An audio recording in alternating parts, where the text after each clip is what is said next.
welcome to our podcast. Yeah, thanks for having me on, guys. Seriously. Yeah, no, we starting to get guests on. We had our first guest last week, and we kind of want to hear other people's opinions. We've been talking ourselves the past few months just about our lives, the business market, and all our jobs, logistics, real estate, small businesses, and we want to get other people's opinions, other people's lives that are doing the same thing we are. It's been a while, Dalton. Yeah. So what exactly you been doing? I mean, not much. Just kind of finished up school. Started was online to start last fall of 2020 with COVID and everything. So I did online school pretty much all of 2020, and then so I did that, and then this past January started up spring semester, and I ended up graduating with my bachelor's in criminology in April. You said FSU, right? Yeah, FSU. So first, congratulations. Yeah, man. appreciate You're it. One of the first of us to get your degree, bro. That's awesome. Yeah. I'm happy for you, bro. Bachelor's degree? I appreciate it. Yeah, bachelor's degree. Say what the bachelor's degree is again? A bachelor's degree in criminology. Criminology. Yeah. Say you didn't want to get your master's. What jobs could you go into right now with a bachelor's degree? That's what we want to know. We want to know the... I mean, like literally any job that I really wanted. I mean, that's kind of the great thing about criminology is you kind of could do anything, really. I could have done a double major. Like a lot of my friends have done double majors with psychology, sociology, and criminology, and they want to do profiling or something, like for the FBI, the criminal profiler. They wanted to do that. So really, I mean, I shouldn't say you could do anything because that's obviously not true. But when it comes to like a law enforcement position, if you have a criminology degree, you're better off just in terms of like positions starting out. So that's really what I wanted to do. I'm going on to law school. I got into the University of Miami on a full tuition scholarship, so I'll be starting that. Nice. Yeah. Again. Yeah. 100%. Big incentive to go there for sure. And then so I'll start that in August. But honestly, for me, it was I pursued the major because I when I was talking to one of my friends who works at the state attorney's office here in Jacksonville, and he said one of the big things to me, which he said it to me when I was a sophomore or freshman in high school, so a couple years ago. But I mean, clearly has stuck with me, and the words ring true. Is like, you want to make sure that your major is not something that you're kind of hosed with. Like if I did a pre-law program, what can you do with pre-law? Which I think is something that not only is applicable to like just law school, but also like medical school and stuff. Because I mean, at the end of the day, it really is kind of an expensive way to find out, like, finding yourself. I mean, obviously, I would. What percent of your, roughly, how many of kids around our age go pre-law and then cut it? I mean, I wouldn't be 100% sure, but I mean, not even just like a pre-law, but like they just go to law school and they just cut it and they're stuck with an English or a political science degree. Okay. I mean, and that's the most 90% of the applicants that I know personally, they're political science, English, which English is a good thing because you know how to write and stuff. But outside of that, I mean, what are you going to do? Like, you're going to have to go back to do more school to, be a teacher. So if that's what can you go into law school with like any bachelor's degree? Oh yeah, 100%. Yeah. Same like becoming a doctor. You can technically get you can become any bachelor's degree as long as you do like the specific prerequisites, right? Yeah, absolutely. I mean, I think there's a couple of unique kind of idea. Like, I mean, in terms of practicalness, like if you got a nursing bachelor's, I don't really know why you would want to go to law school, but you could do it. But like if like a business degree, economics degree, 100%, like anything like that. Oh yeah, I mean that's totally not especially for people who want to do like corporate and business law. Like if you have a business undergrad or a business bachelor's degree, like why would you not? Sounds good. Right. So okay, so what is your end goal? What is your dream job, Dalton? What do you want to do? Say 5 to 10 years, kind of for the long run of your working career. And what does that pay? Well, right now, from what I've seen for pay, its median is at least $105,000. And what is it? What is it? What do you want to be? Judge, lawyer? Well, I obviously. What type of lawyer? I obviously want to be a lawyer. A judge would be kind of the ideal thing, particularly. What type of law? Injury? Criminal? Not personal injury. Like I don't know about anybody else. Farrah, Morgan and Morgan. Yeah. Honestly, like the over trial lawyer, is that what that is? Well, there. Yeah, you can be like everybody in every field of law. There's litigators and then there's non-litigators. Which litigators, I mean, you're that's the stuff you see on TV. You're litigating in court. That's the stuff everybody thinks of when you think of a lawyer, like the Perry Mason, the Gumshoe, like lawyer courtroom dramas and stuff. That's a litigator. But there's also a rather, I think, more extensive part of the legal field that is lots of writing, lots of reading, lots of research. So what law are you most interested in? Obviously, I think the big stuff, criminal law, definitely intriguing. I mean, just who isn't? And I think especially too, just because of like my personal beliefs about certain things and stuff, I just think it'd be great to dedicate your life to just a set of principles and values. And I mean, I don't know how often people can really kind of commit every day to going to work for something that they truly passionately believe in, which, I think criminal law provides anybody, no matter what they believe in. But if you're in it, more than likely your belief is one or the other, good, bad, and different. That doesn't matter to me. But I think that's an avenue that I've explored too. And then there's obviously admiralty law, which is the law of the sea, or maritime law, depending on who you ask. But it's professionally is admiralty, but it's also called maritime, which is the law of the sea. That interests me because... Is that military related?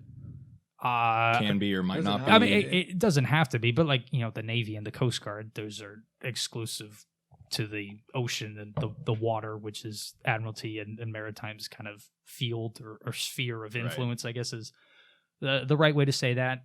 But also, I thought about that mostly because a lot of people never heard of it, but I think it's just something interesting to me because from what I've done my research about, you kind of have to practice a little bit of everything. You have to practice a little bit of personal injury. You have to practice a little bit of international.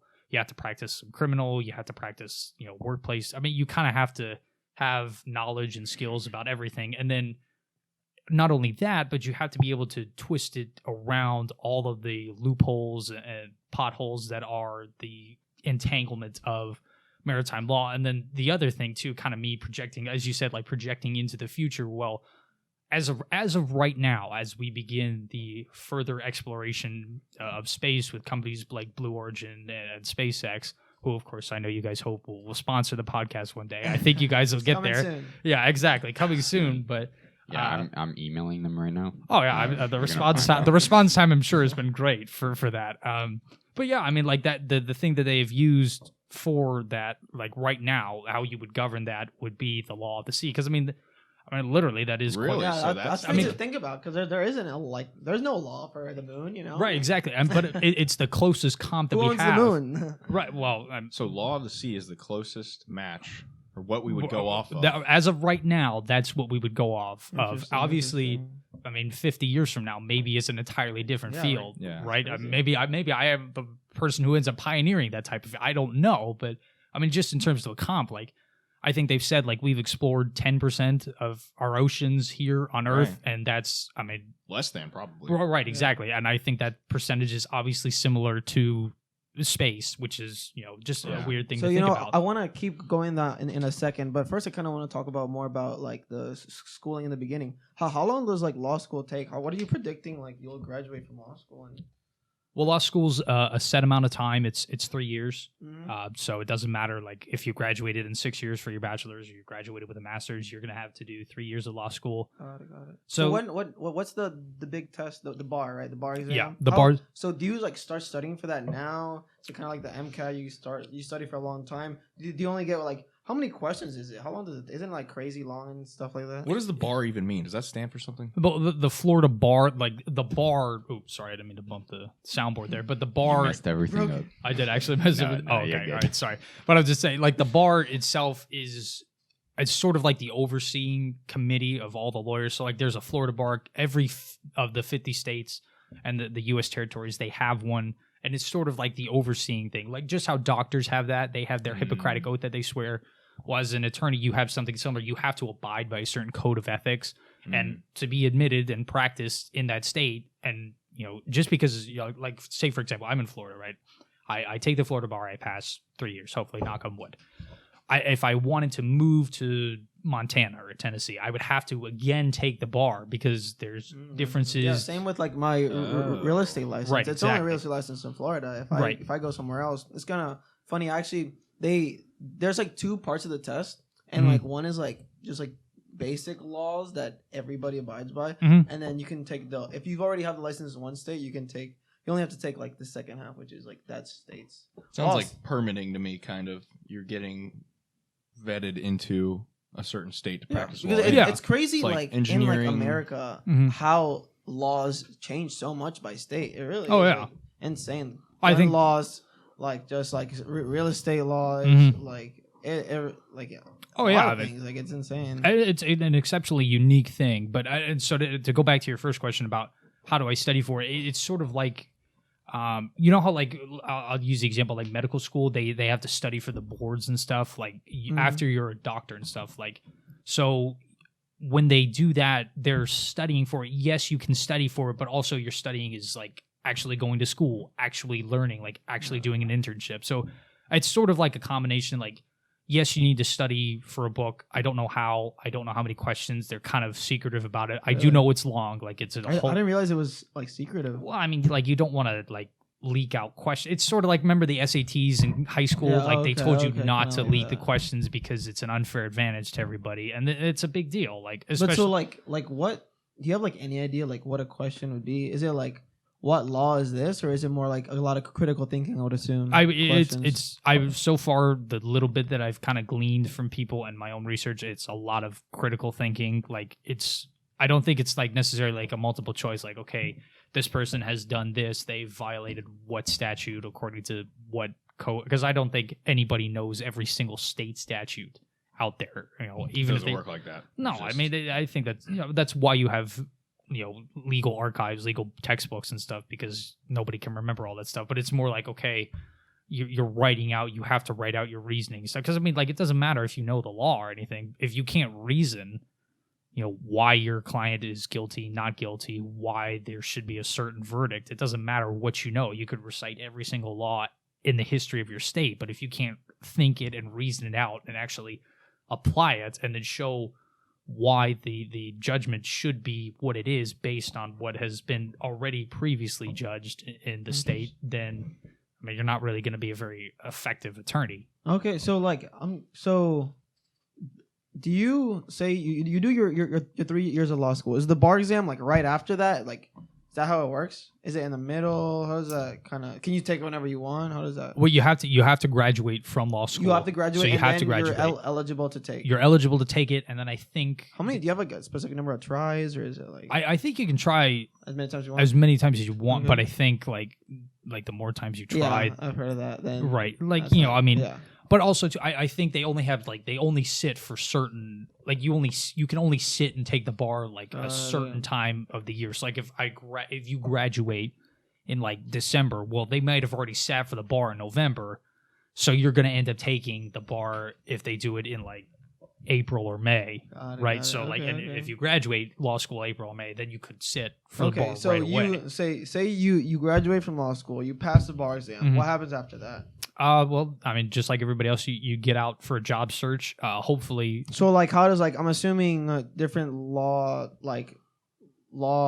programs, right? Have different things for new. I guess. Are you considered a lawyer after that? Like when you pass the bar, yeah, you are a lawyer. you are licensed in Florida or objectively whatever. yes. Okay, I can cool. practice and argue in a court of law in the state of So Florida. like you have a license. Is it called a license? Yes, you have a license to practice. Yeah. Practice. Can Okay. you get to the bar, get to that point to attempt the bar, and do it fully online, and then happen to pass the bar and become a lawyer? Yeah, you could actually just sit for the bar and skip the law school if you Wow. want. Like, but I mean, still, like, it's not like it's. I mean, I think there was like a couple of people that try or have done that before, but it's not like they just like sat for the bar. Like, all right, I want to take this on a whim. Like, it's still a rigorous course of study. It's just that going to law school helps you, and also too, I think the big thing about any kind of school, as you guys may have known, it's not necessarily like what you're learning in the classroom, but the opportunities that you have to like network and stuff. Like, cool, you pass the bar, but if you don't have any connections to like anybody in Miami for law firms and stuff, Okay, so when you have your license, right? Like when I got my real estate license, I am not allowed to just sell houses to anybody because I'm not a broker, right? I have to put my license under a brokerage to practice real estate. So I'm assuming, is it the same thing? You have to put your license under a company that is specialized to. Is that kind of right? Well, I mean, like kind of. I'm assuming you can't just start your own firm right when you get off. I mean, you could. Is that possible? Yeah, I don't think it would be recommended unless you're sitting on like a fat stack of cash, because I mean you're essentially opening a business. Well, like is that legal? Like my license, I still can. I have to. Yeah. I have to have 2 years of being a licensed realtor under somebody else to then go for my broker's exam, and then I'm allowed to start my own. To my knowledge, as long as you're a bar member in good standing, there's nothing prohibiting you from opening your own legal practice. I could be wrong. So how does it kind of start? Because I'm assuming, say you go under a company, they don't just say, hey, do this case, right? I'm assuming so do you just like, and is this during when you're in law school or I'm assuming you will be doing internships with different law companies and programs and stuff like that. Yeah. I mean, well, obviously, I think like everybody else, like if you start out as an associate, right, and that's kind of the low rung. Like you do a lot of the grunt work, you're doing a lot of research for other people's cases, and if you're at a firm, then you're trying to elevate yourself through the associate. Maybe you end up being you start out junior associate, then you're a senior associate, and then the ultimate goal for a lot of attorneys is to make partner at their firm, because partner makes the big money. Partner, they have all sorts of incentive packages. Those are the ones that make like the 6-7 they're like million. stockholders of the firm, right? Like they're the guy. Okay. They're the chairman of the board. They're the ones making the $6-7 million. That's really cool. Cases. Yeah, because you can also become a partner in a brokerage, like in real estate. Yeah, exactly. That's pretty cool. Yeah. It looks like, according to lawyerist.com, it's not uncommon for brokerages to start with less than $5,000 to $15,000 in the bank. Oh yeah, and that's for basic office supplies, some startup personnel, just secretary type stuff. It seems like it's pretty scalable as far as I can see. Yeah, but I mean, again, like just like opening a business, like your overhead costs may be low, but if you're not pulling, you kind of would have to leave with an established client, or you'd have to establish yourself. Yeah. Like me coming out of law school, like. Nobody's going to hire the preppy that just graduated. I mean, no experience. Right, exactly. I mean, that resonates in real estate. It resonates in logistics. It resonates like experience matters, which that's a whole. It's not issue. Like a mowing company where you can start with $2,000 in a bank. And well, just go like from there. it's not like a 10-year-old. $2,000 in a bank, Aaron? It's not like your 10-year-old self can go out. Your 10-year-old your 10-year-old neighbor can start their lawn mowing company. Like I mean, I'm just saying, like it's not. It's not like that, but obviously, as you find out, there's a fine difference between your 10-year-old kid mowing the lawn and somebody who's actually been doing it for quite a while. For Steven, I have a feeling that the reason why you don't need a brokerage license, there's different licenses for real estate, is because you can start being a real estate agent straight out of high school. I mean, there are some dumb real estate agents that don't know anything. Definitely. Yes. I mean, I bet there's some dumb lawyers too. Oh, right? Yeah. I mean, there's just dumb people. I have a feeling that there is some type. I don't think you can. I'll be very surprised if you can start a firm right out of passing the bar. I really would. But I don't know either. Let's watch Dalton do it then. But yeah, we'll see. But legally, there's nothing stopping. I'm kind of curious. Have you sat in cases gone to the court? Isn't it can any citizen go and? Oh yeah. Have you done any of that? Yeah, I've done some observations, not individually, but with groups and stuff. I mean, it's just. I mean, it's not like I'm not sitting there for the OJ or the long trial. I'm not sitting out there for 2 weeks. I have a life. If you get I have jury a life duty, to live. will you want to do it? I would want to do it, but put that on your resume. But if they ask me what my degree is, if I tell them I have a bachelor's degree, I tell them criminology. That actually for a lot of lawyers is just not. I mean, that disqualifies me almost immediately. Wait, is that true? So think about this, right? I mean, we just talked about there's a lot of dumb, realtors, dumb people. Yeah, okay. Yeah, you guys said overall dumb people. Okay, I think if you're offended by that, you're kind of living under a rock. But whatever. So think about probably dumb. think about this, right? So, okay, but like as a criminology student, one of the things that you learned a lot about the intricacies of the legal system, right? I mean, I've learned. I would assume that's a good thing, right? Wouldn't they want people? If I'm an attorney, okay, and you know, I know that you tell me you have a degree in criminology, and I know that as holding a degree in criminology myself, I know that you know a certain circle, a segment of things, and that segment of things, more often than not, is going to prohibit me from effectively being able to convince you that my side is right. So how does that work exactly? Do lawyers get to pick the jurors? Yeah, jury selection, yeah. Really? I didn't know that. Bro, that's a whole... I feel like that'd be kind of biased. Like, is that... Say it one more time. Who gets to pick the How jury? does that work? So law shows. Does a lawyer get a final say on it, or does he get? So you got the prosecuting and the defense attorney, and they're both going to go back and forth, and they're going to be like, all right. I mean, you have the pool, and however big that pool is, that's what you're part of. So when you get that jury summons, you're part of the jury pool. More often than not, most people don't get called in because most people, I mean, you have a valid reason not to go. Like if you have a kid, okay, well, I'm not going to, deprive some kid it is of their crazy. mom Like for I 2 feel like a weeks. lot of people have a excuse. Like, Oh, yeah. what's a prime candidate for a juror? Prime candidate for a juror is somebody who is unemployed, has a minimal education. They probably are Unemployed?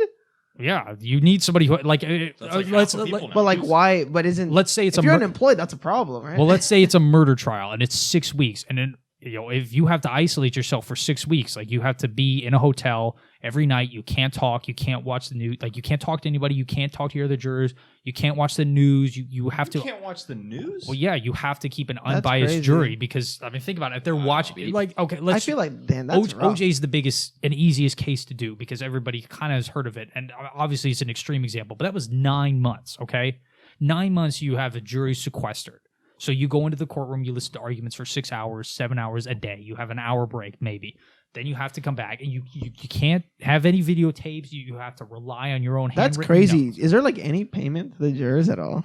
Not really. Just like I'm assuming they pay for the hotels and stuff. Right? Yeah, I mean, and you're put like up meals. Oh yeah. You're put up in the hotel, the meals, all that stuff. But Interesting. I mean, think about it. Like everybody who has a job, you can't But afford. like, who's to, the only people that are unemployed, right? Like it's either homeless people that are retired, or people that like are sick, right? Or like have Well, like a, I don't know if that's necessarily true, but like I mean, think about that. So unemployed, that's obviously ideal. But like, you want somebody like they work in a maybe part time, maybe like Part-time. owns their own business type of people. Maybe not owning your unemployed. not owning your own business. Owning your own business, I don't think they could commit the time anyways. But also too, again, you want people that you are able to easily persuade and convince, right? I mean, like, Which is like I feel that's interesting. I really had no idea that Oh, the dude, I mean- lawyers had a say in it. Oh, it's like, not- I thought it was like It's that's interesting because like it's good and bad at the same time, right? Okay, it's not even just there is an entire side business dedicated to jury selection. They have private third-party firms that you can hire who will run analytics about like you have a set of demographics or characteristics. They will plug that into their algorithms and they will be like, all right, juror number 15, 47, 35. That's crazy. Yeah, They I'm will not- select I'm your not ideal surprised. jury. Like, I mean, Yeah, it they is. probably have the exact set of criteria. Right, I mean, but think about it. Like, if you're arguing a case, you want as many people that you believe right off the bat are already going to side with you. I mean, like, think about it. Like, But that's interesting. But like for the sake of justice, like, isn't it bad to have like a jury that is like probably gonna side with this person? yeah, but I mean, also too, think about this: 98% of cases in the legal system never make it to trial. 98% Plea. of them are pled out. Please. So that's only 2% that makes a lot more of sense. cases. Excuse me, that you're actually seeing in the courtroom, in the news, whatever. Right? That's only 2%. So most cases with jurors, like if I am chosen for jury duty, Mhm. what is that case most likely going to be about? Like, is it usually like criminal, like murder, like No, manslaughter, Yeah, or could it be more like just like major tax fraud, stuff like that? what? I mean, Major insurance fraud. yeah, I mean, it more often than not, it's not the sexy murder stuff. I don't mean sexy, but I mean it's the stuff. To your mind, I bet you love the murder crime movies and all that. Being a lawyer. Think about this: if you're watching a lawyer TV show, I think real estate is sexy too, Don. So I'm saying, like, if you're watching a lawyer TV show, you're not gonna like listen to the insurance fraud case. Everybody wants to hear the gang Ted banger. Bundy. Right, Yeah, everybody 100%. wants a Ted. Everybody. But so then, what do you think is the average like jury case? I would say stuff like, I mean, obviously a lot of felony cases, so that's anything that gets you jail time or prison time. So that means your sentence is at least over a year, so a year and a day, whatever. And then that prison and jail are two different things that should be established. You should know that. But so when it comes to stuff like that, I mean, my dad, for example, my dad, when he did jury duty, his jury duty was a hit and run. Like some guy got to, right? I mean, so it can be that. Has anybody here done jury duty? Anybody been like? I've been called, but Yeah, not I think- selected. Was it in high school? Or selected and not called, whatever. Yeah, right, exactly. A lot of people, you end up getting the summons, but you don't actually end up getting I summoned. didn't have time for that. Right, exactly. I mean, like I said, like 90% of people, you just can't dedicate that time. Like, especially if you're a college student, if you're working, if you're a mom, if you're a dad, whatever.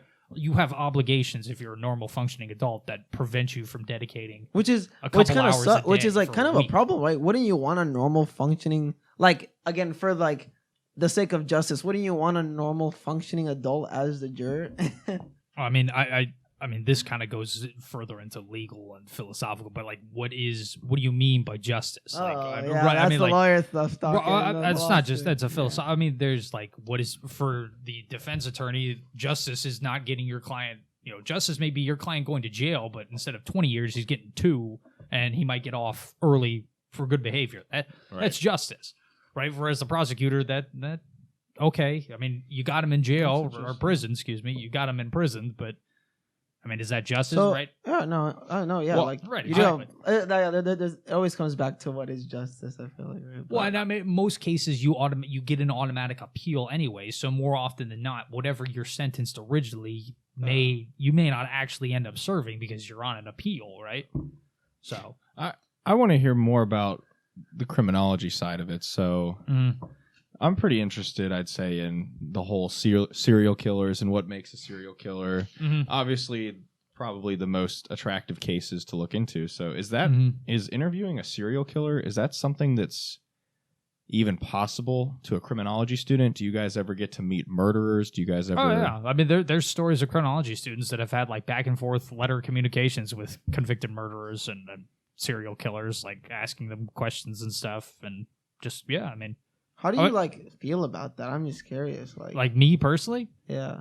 I don't really feel anything. Like if it was me, I think I would just be really kind of intrigued because I think, a lot of the time people are, especially like as a student, you hear all about these things, you read about all these things, and you're kind of struck at like, wow, these people they're normal. Like they would seem normal. Like a lot of people, especially Ted Bundy, that was a big thing. Especially at FSU, there's a personal connection there because there's several murders there and loss of life for the sorority girls. So I mean, Ted Bundy kind of resonates around the campus, and as how does he resonate around the campus? Can you?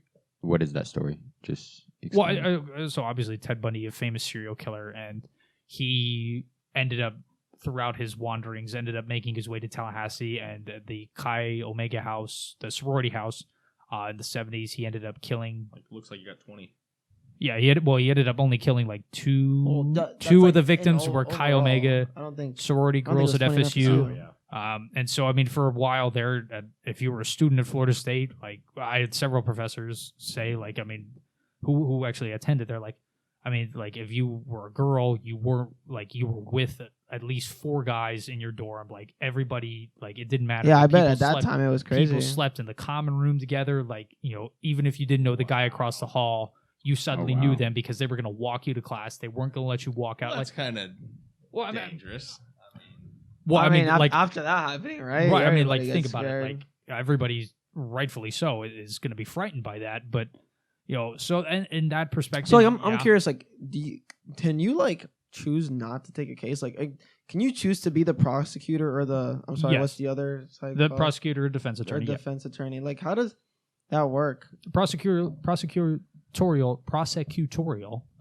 prosecutorial discretion is a big thing. Are there firms for one side or the other? Or I'm assuming a lot. Well, I mean, like if you're a prosecutor, more often than not, you're working on behalf of the state government or the federal government. Like more like is that so? Like in criminal cases. What is, I'm sorry for the term. What is the term with the government run the people who don't have money to pay for lawyers? What are they called? The clients.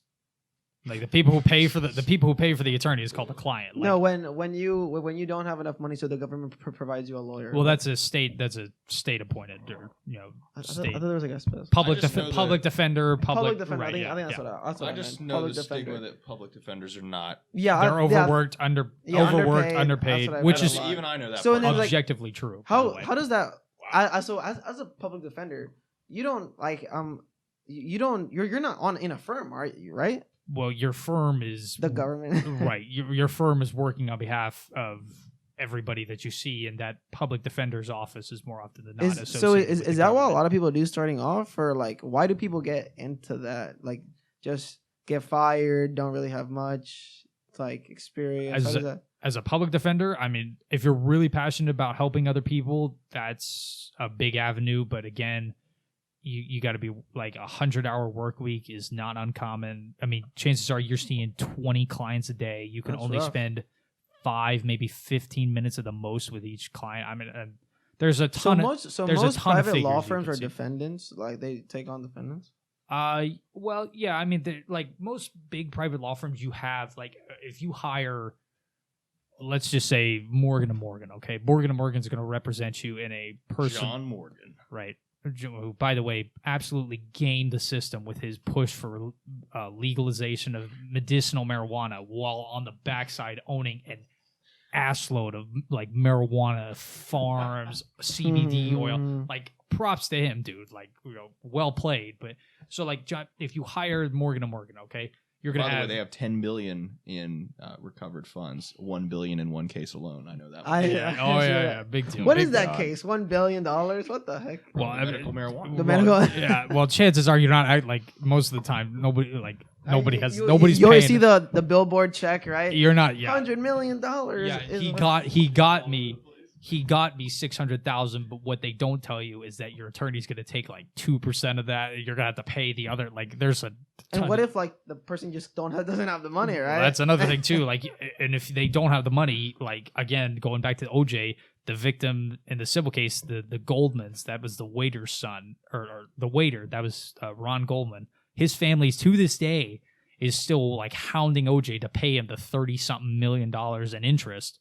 Alone, like the settlement was for $33 million. OJ didn't have $33 million, so they hounded him. They seized it. So I mean, a lot of times, like you settle for this amount, but more often than not, you don't actually see set amount because you just hide it in a corporation. All right, you could. A lot of people do that. You hide your shell corporations, the Bahamian account. Like those are all real avenues to hide your money. And obviously, when somebody's trying to take a lot of it, I would assume that incentivizes you to not give that money easy access to other people. Which, so I mean, there's a whole like it's not black and white. I'll say that. Like you're taught it from a very early age. Like okay, the cops they chase down the criminal. The criminal is put into the justice system.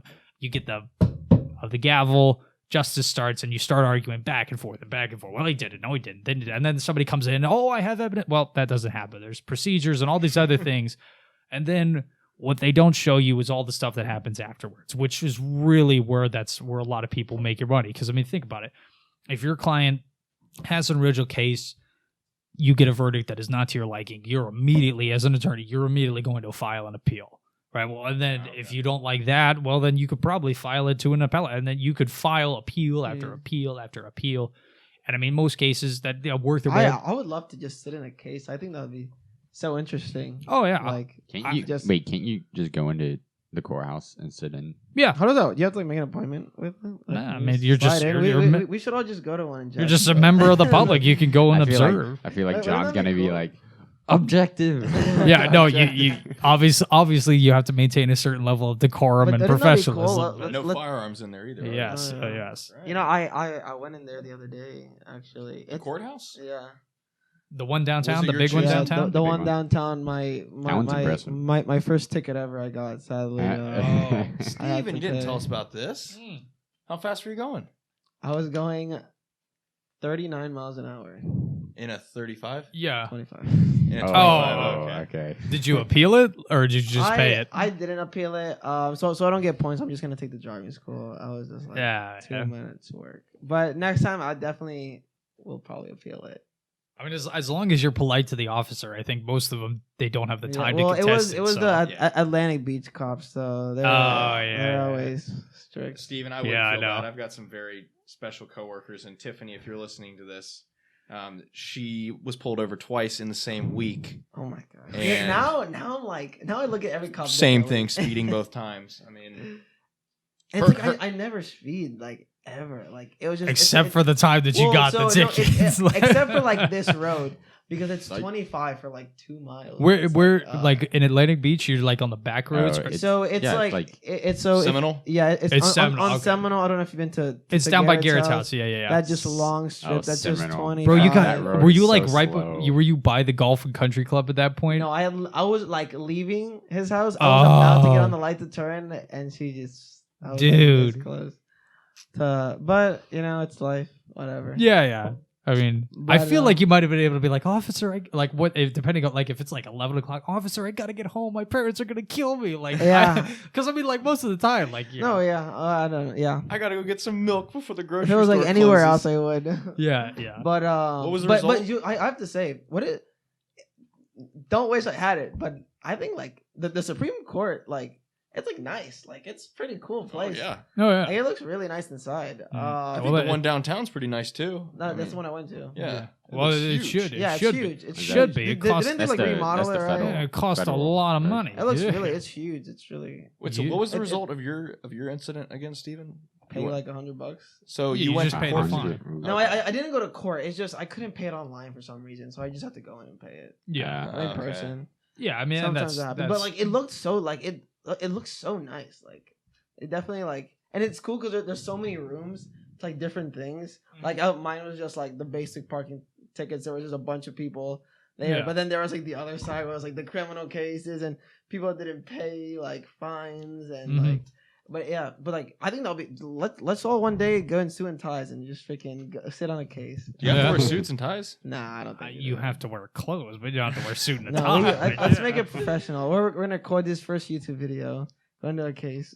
Start a vlog spot or something now. Like I'll speed us on the way there, and we'll actually get to go on invite. Good stuff. What would fun thing since you're going to law school, say you do get stopped and get a ticket. What? Say he gives you the ticket. What's the first thing you do? It depends on like. I'm assuming you would appeal it.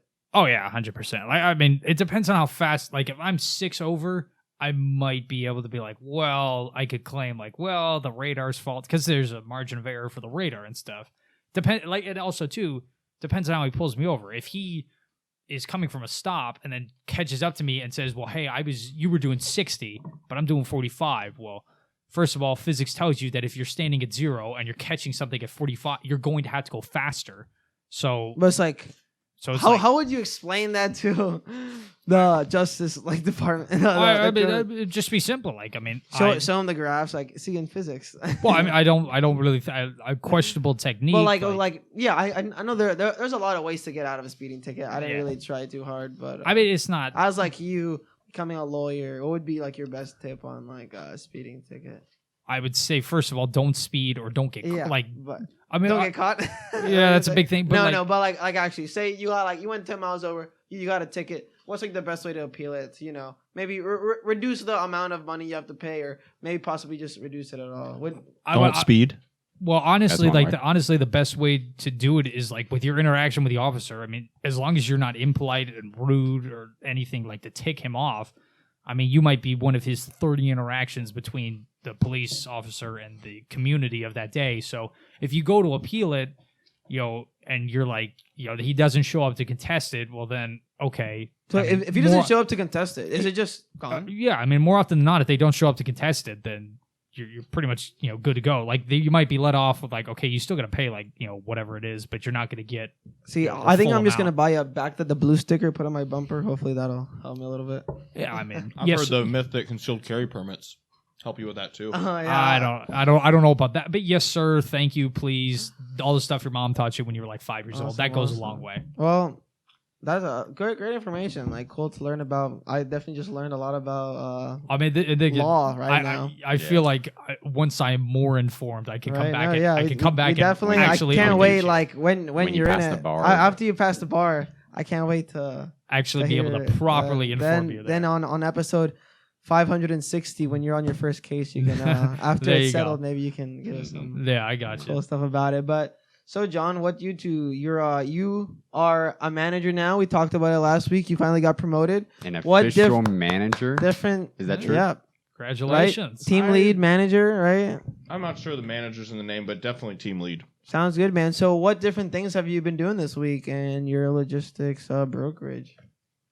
Today was kind of an interesting day. Somebody put in their 1 day notice that they were leaving the 1 day branch. notice. One day. That's not good. That's always good to hear. Yeah. Typically, it puts our manager in a hard spot because if they're going to another logistics field, he'll have to cut them because of the, I guess, non-compete agreements that they signed. Dalton would probably know more about that type of stuff. And, But this guy, he wasn't going into logistics. He's going into medical. So it was just a straightforward handshake, and he's out of there. But definitely our office is, I'll say overall, I know this doesn't really relate to the team lead side of it, but we are hurting from the labor shortage right now. 100%. Everywhere, all I see is now hiring signs. Yeah, I would like to say about this labor shortage, like, isn't it crazy? Well, first of all, I will say 90% of this is on the businesses, especially your boys, especially your people at Publix. Because when I've gone in there to like talk to people. Yeah, I heard you went in an interview a few weeks ago. I went in there to interview, and I literally, like, this dude's like, all right, yeah, you've got a great resume. And he's like, how long can you stay? We're looking for like at least 6 months commitment. And okay, 6 months.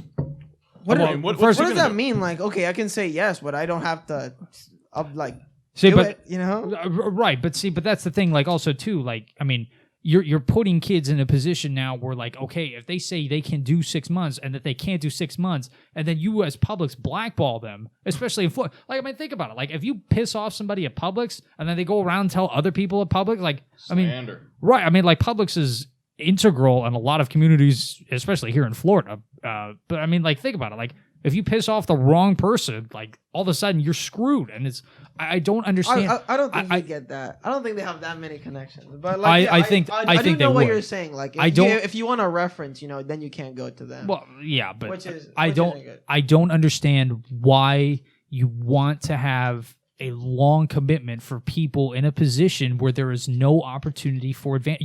There is technically. But, if you're a cashier and that's what you did, where can you go from there? If you're a college kid, like, if you're getting your degree, you don't want to work at Publix for the rest of your life. Like, what's the point there? So I know you're coming from the side that's like, you want a summer job, right? Right. And by the way, those are the kinds of jobs that I should be able to get, no problem, because it's entry level. I don't have to have a lot of skills. Yet when I see, not just Publix, but other positions like entry level, we want 5 years of experience.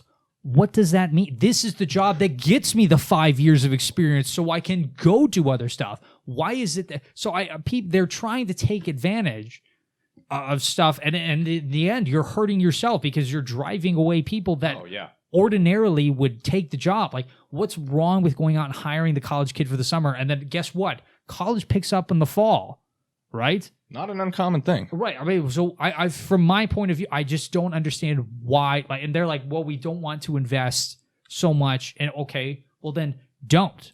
I mean, that's the easiest thing. You want to train me to be a cashier. You want me to do the drug test. I get that. That doesn't need to be 2 weeks. If you cannot hit buttons and talk to other people and scan the barcode across the thing, which, by the way, it does it for you. You're literally just moving something from left to right across the barcode scanner. Yeah. What? Wow. So, why does that require at a minimum of 2 weeks of 2 weeks of training. Hit back on. It doesn't. And Exactly. No, it that's doesn't. the point. But there's the but problem. you like it's just like standard, right? and that's- Every corporate business is gonna have you has to. I Have wonder it at if- this point.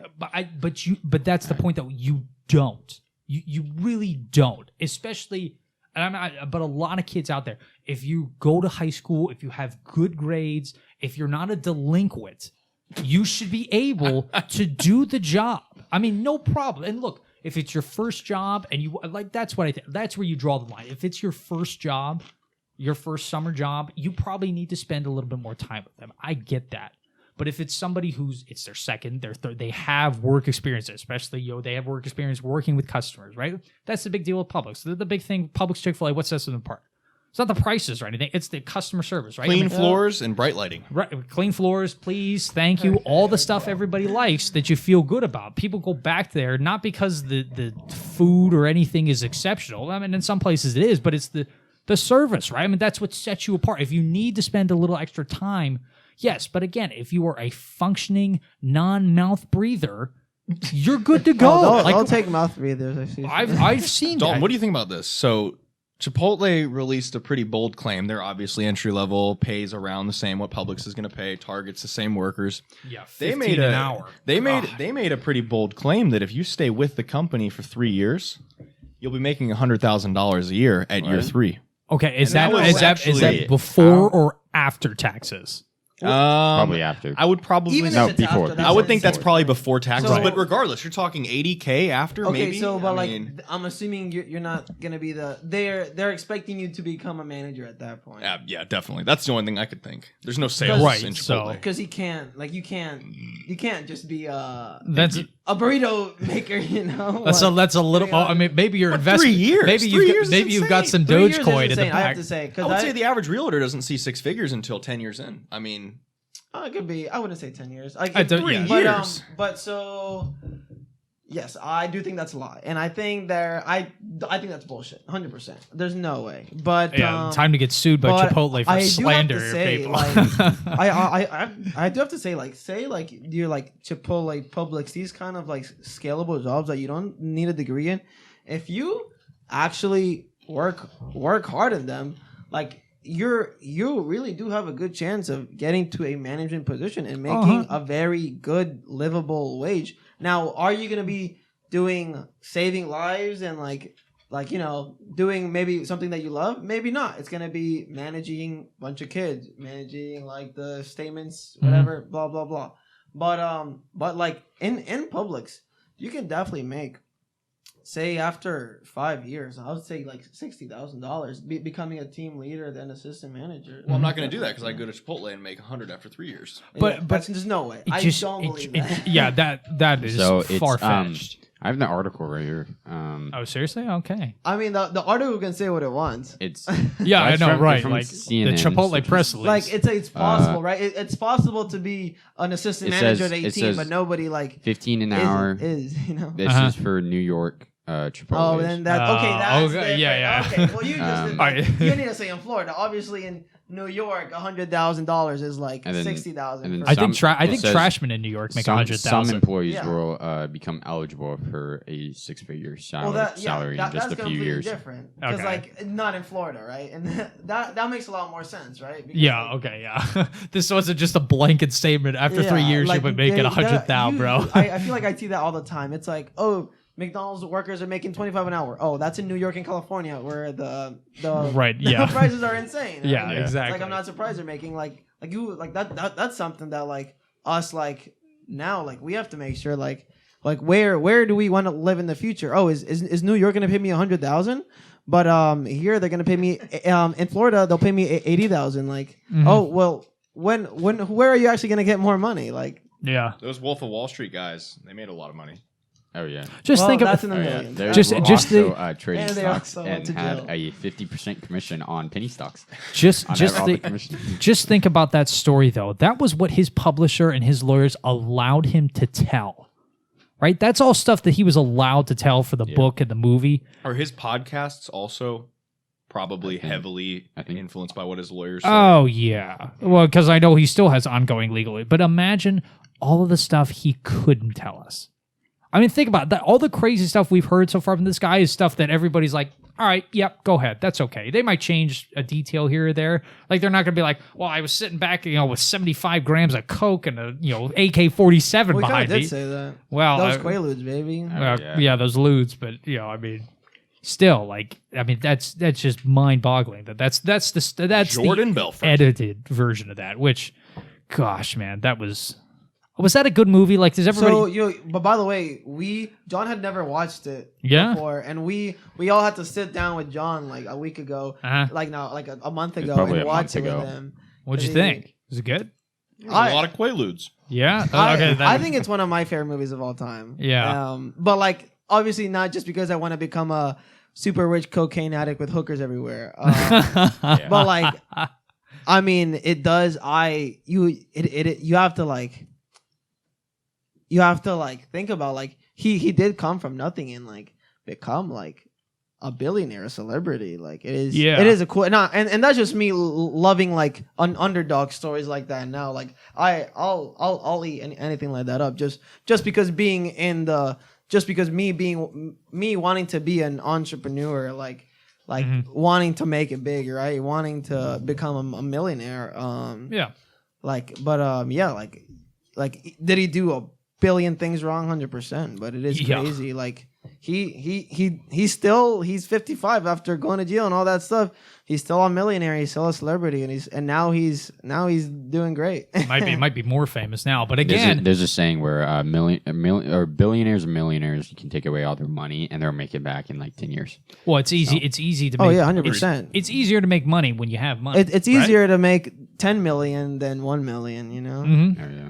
Well, I mean, it's easier to make 100 million when you have $1 million or you have 10 million. Yeah, exactly. Right? I mean, compound interest is a beautiful thing. But again, there's a dude who probably didn't start out working at the local grocery store with mom and pop and then getting hamstrung for 6 months because that's what they wanted from him. I understand that that's the way to do it. And I understand for a lot of people, Jordan Belfort, his story, that's an anomaly. I mean, it has to be. There has to be other people that have tried what he did and just like failed. Oh, 100%. There has to be. Yeah, most people with stocks, right? It's like everybody that. in their 20s, right, wants to make it big in stocks. Yeah, now like, cryptocurrencies. Those are the people in jail that Dalton and his colleagues interview. Yeah, there you like go. with stocks, like the 99% or like the 90% fail. So it's just that again. But so I guess we were going back to John. And anything else in your anything now as a team lead? Like you're a manager, right? You're managing teams. Like how do you like how many people do you manage and how do you make sure they're doing what they're supposed to be doing, right? Because if they do something wrong, right, it reflects on you, right? It's your fault at the end of the day. Right now, 5 direct people. I don't have any further guidance on if I'm going to be handling that other office that I was talking about to you guys. Yeah. And then one guy that I can't get to come back to work. I mean, he's out for some bereavement purpose, I think, and he's having a tough time right now, so it's not clear if he's coming back. So 5 at the moment, but probably biggest struggles right now is one of my workers is getting offers from a temp agency for I think like $2 or $3 an hour more, and she's making it very clear that if she was offered the position, she would immediately take it. I mean, they're offering I think it was $18 or $19 an hour, work from home. She's got kids. It just makes sense. Right. And it makes me think it's only a matter of time before that word spreads around to the rest of the team. And they're like, oh, we're just going to work for a temp agency because, temp agencies are able to afford that extra money. So that's probably the biggest thing I'm struggling with right now. Mm-hmm. We're already understaffed. It should be a 7-8 person team. Right now it's 5 plus the guy that can't come in. Right. So not really meeting many benchmarks right now that are notable. Yeah, okay. But, Cool. I mean, this is what your first time, like actual adult management and stuff. Yeah, right? This is pretty cool, man. Like, yeah, you have the big boy job. You get to manage people. Yeah, I know. Yeah, and it definitely is more of like it's a team lead feel. Okay. There's definitely direct reports that I pull for the workers that I have. Who's the oldest person you were managed? 37. All right, that's not terrible. And that's I think I know I'm the youngest, But there's a couple that are in their 20s and the rest are in their 30s. But Okay. so far, no problems with any age-related issues that are like, oh, you're younger than me. There's no, I mean, there's actually, it's a pretty young office, and there's actually a bunch of younger people that are in leadership positions. So it's kind of like formatted to be Right. Okay. a good leadership like ground. Like, That's like the complete opposite for me. The youngest person in my brokerage is 30 years old. Probably because Oh. probably because all the young people give up. I have a feeling. Oh well, I'd think- say people don't start being a real estate agent until they're I'd say early 26, 27. You really don't see that many 20, 19, 20. Like there definitely are, but yeah, it's not a common thing. Yeah. Because like I would seem a lot of people don't want to be a real estate agent at 20, right? Don't even know what it is. Like me at 18, I didn't know I wanted to be a real estate agent. I barely knew I wanted to be in real estate. But it is cool though, because I do have to say I feel like I have the same mindset as them, right? Like being in real estate, investment properties, like what financial freedom, right? Like my goals are the same as them. My mindset right now is the same as them. So it's not like I'm completely out of like the bubble. I'd say most people in their 30s and 40s there, I feel like I level with them in the same like You got your mindset priorities they have. Because like aligned, that is what I'd say all of us are pretty like well knowledge for our age and like what we want to do. A lot of people I'd say have like that are 20, 25, maybe even 30 have no idea what they want to do in their lives. I mean, I don't even think it stops there at 22. I mean, how many people like you end up just getting a job at 30? Yeah, like you it never just pays the then- bills, like you said. Like Usually people that have a family at like 30, they're kind of set in their ways. Where if they have a job, they'll probably keep it. Yeah. And yeah, so they Well, lose then, the yeah, ability to 100%. choose. It's like Opportunity- yeah, opportunity you're costs, stuck like, kind of, and then it's either they're happy where they are, which is perfectly fine. Oh yeah. Or they're like stuck where if they feel like they want to do like this opportunity, they like let down on their family and like their Right. kids or whatever. But This is the best time of our lives, guys. We don't have kids. We don't have families. We can do whatever we want. We're flexible. Why aren't we traveling the world? Why aren't we going to Japan? That We're in costs Japan right money. Yeah, that costs money. Besides, isn't that what VR headsets are going to be for Yeah, anyways? right. But like, I don't want to go now. not going to Japan, but I think right now it's so important to like what we do now can affect us so much, like what we do later. Like having like I feel like again, most people at your age aren't doing logistics team leader like positions. Like it is pretty cool that all of us kind of have the same mindset of like let's work hard now in our young 20s, so in our 30s and 40s, you know, we have this situated, you know, we're not in a bunch of debt from like our wedding or our kids, you know. Jeez, yeah. You know, we're starting to save now, so like we don't have those problems in the future. You know? And the grind is definitely real. Like when I leave work on Fridays and I tell my coworkers and workers that I'm going to cut some grass and I'll be cutting grass. I'm not going to be at the phone. Mm-hmm. They're like, "What do you mean you're cutting grass? Like, how many yards do you do?" And then they realize that I'm all about side hustles, garage sales on the weekend, cutting grass on Fridays, it's crazy. Like donating plasma. you don't stop working after your 40 hours. 9 to Exactly. 5, right? Exactly. And that's That's like, like- it's a that's dangerous thing to think 100%. 40 hours is all the effort I'm going to put in. And I'm not saying that's even any of them there that go abide by that, because so many of them work 60 hours a week. They work from home. They're never off their phones. They're brokers. But Right. much like realtors. But a lot of people do, right? Like, But a lot of the that main is- person. I remember reading. I think it was in a bigger podcast episode. People like the average work week is like 34 to 36 hours, not even 40 for most people in Yeah. America. That's just crazy. I think about it like if you work from 9 to 5, right? I think about this like when we went to school. School started what 7:50, 8 o'clock. Yeah, and like if you yeah. right. So if you had after school activities and stuff, most of the time we were getting out at 5:30, 6 o'clock. Oh, yeah. I mean, 9 to 5 seems like a breeze compared to Right. all the stuff. Like, I mean, you're getting up at 4 or 5 But then, in so the morning. you know what isn't a breeze though? Yeah. Working a job that you hate, right? Like being a cashier. If you would do that for 8 hours, you wanna Oh, that's a job. You want to like 8 hours. You're gonna be cashier. depressed. Like you're not gonna want to work. My But then God. when you do something that you love, like just like being in the justice, like Mhm. being in like me being in real estate, Mhm. like finding people homes, like. I don't mind working 12 hours a day, way more than 40 hours. Like, just because, like, you're passionate, right? You love what you do. And it's like, sadly, a lot of people, like, they hate what they do, right? And But I it mean, sucks. that's also too like supply. Everybody the demand for a job that everybody loves is way higher than the actual supply. Oh yeah. Right? I mean, like that's just the reality of things. But just because you may hate your job, I mean, that doesn't mean that you can't still have all the things that you want the you want the financial security. 100%. Right? And You know? actually, this is something that they said in Bigger Pockets too, is make like hating your job like the push to like work harder. and, Exactly. like, Get out of that job. Get to do what you love. Like, Or- don't just stay stuck in here. Like suffer more, so then you can like at the end like not have to suffer, retire early, and like things like that. or work your way up so that you can make the job not suck for everybody else. Right? I mean, Right. I mean, Steven, I think that's like something you have going for your job. It's arguably you're building your own book of business. You're actually getting to control your parts of your business. 100%. And for me, and I know for your situation, it's very like you're in control. You're in the pilot seat. Well, for me, it's like the exact opposite. Like I'm a support agent on these accounts that leads other support agents that are, more novice.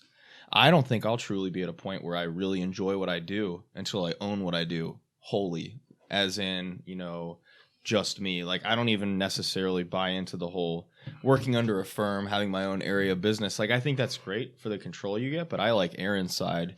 100%. 100% control. Yeah, it is. It's awesome, right? Who Actually- doesn't want to be in Actually, I have control, right? 51%. Well, you know what I mean. You know what I mean. He's in control. controlling interest, right? And I it's mean, kind there of you go. interesting. A lot of people say that, and then they hate it, right? So something that's scary to Oh, be in yeah. control. Like, there's a lot of people that you want that W-2, you want the secure job. Like, if you are the boss, if you're the entrepreneur, like if the owner of a small business, you have to put the paychecks in like the bank Absolutely. accounts. Like there's a lot of scary things about being the boss at the same time. Yeah. Like, you have to make sure that like a lot of like scary things, right? You need to make sure you pay these people that they can sue you. You might not have like you might not be able to provide for your family, right? If you do things wrong too. Yeah. Like, That's why I think it's so ironic where you'll have at every job at least a third of all the people that work there will make comments on the business should be run this way. Right. The business should be run this way. Well, if you're so knowledgeable about how the business should be run, why don't you go out and start a business of your own? I 100%, mean, like, I think Oh, yeah. that's just a you don't logical get to thing. say that because that paycheck is gonna be in your bank account every week. Like, You're paying in opportunity cost. You're paying for assurance. You're not even getting to see what you could do because you're paying so much to get that routine $1,000 a week, whatever it is. Yeah. I mean, and it's not a job that like where I am right now. It's a set salary. I definitely see the pros to having children and doing that type of thing to budget, because if you're an entrepreneur, right? you could have it's scary. You're $10,000 of operating income And then one you're month and then screwed. Yeah. $0,000 the next month. Yeah, being a salesman the whole time. Like, I mean, think about that. You can scary. pull Like, in. as just a real estate agent. It's super scary, and I've heard people talk about it in the brokerage. Like yeah, you'll sell $1 million house one month, and then the next month you got no clients, right? You have to start cold calling, and like you really have to be financially savvy and know what you're doing. And that's a cool thing that we have. It is property management, right? Right. It kind of gives you that more steady income. Like I like you're gonna be getting that check every single month for doing that property management. But then Right. the scary thing is, like, at any time that can also go away. So you really are like you are your own business, and you have to make sure that you have that 6 months safety net, and like you know what you're Right. doing to make sure that like you can provide for your family and stuff Yeah. like that. Well, Steven, go into your week. How was your week at the at Traditions? My week today especially was crazy, bro. I literally got in at 9:30 and I left at 6:50, and then I came here. Dang. Wow, day flew by. Dude, it was crazy, man. First off, My first listing is on the market right now. No way. Get it Very out nice. What is right it? now. I can show it to you. Give that address out for the listeners. That's crazy, man. Yeah, That's a big milestone at the brokerage. 148,500. I'm partnering with one of my trainer actually. Yeah. It's kind of funny. Me and my trainer. He was just supposed to train me, right? But we've actually become really good friends, and he's actually starting another business. So we're gonna partner. He needs a lot of help, right? Yeah. And he really liked me, and he knows I'm grinding and I'm hustling in real estate, and he's putting me onto a lot of his deals. There you go, he needs help. networking right there, that's right? pretty good. There's the networking Nice. value right there. But yeah, no, like I love it. Like, Where's the what you house? say? Like in town? Like what part of town? It is North Jacksonville. Oh, okay. It's pretty far away.